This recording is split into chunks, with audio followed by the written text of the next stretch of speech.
10 വർഷത്തിന് ശേഷം RSP നടത്തിയിരിക്കുന്ന ഒരു തിരിച്ചുവരവ് വാക്കുകൾ കൊണ്ട് പ്രകടിപ്പിക്കാൻ ഒക്കുന്ന ഒരു വികാരമല്ല എൻ്റെ മനസ്സിലുള്ളത്. ഞാൻ പരാജയപ്പെട്ട് വീട്ടിലോട്ട് വന്നപ്പോൾ ഒരു ചാനലിൽ പറയുന്നത് അങ്ങനെ അച്ഛനോടും തോറ്റും മോനോടും തോറ്റ വ്യക്തി എന്നുള്ള. എങ്ങനെയാണ് ഈ 10 വർഷം പാർട്ടി മുന്നോട്ട് പോകുന്നത്?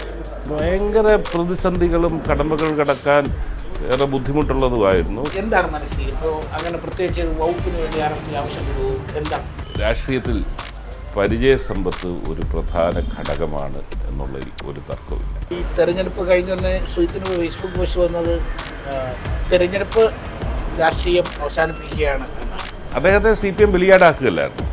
ഹലോ ടൂണായിട്ട് കേൾക്കുന്നത് തിരികെ ഞാൻ വരുമെന്ന വാർത്ത കേൾക്കാൻ ഗ്രാമം കൊതിക്കാറുണ്ട് എന്നുള്ള പാട്ടാണ്. അവരുടെ ജനങ്ങൾ എന്നെ കൈവിടത്തില്ലെന്ന് എനിക്ക് ഉത്തമ വിശ്വാസമുണ്ട്. കാരണം അതൊരു കേവല രാഷ്ട്രീയ ബന്ധം മാത്രമല്ല.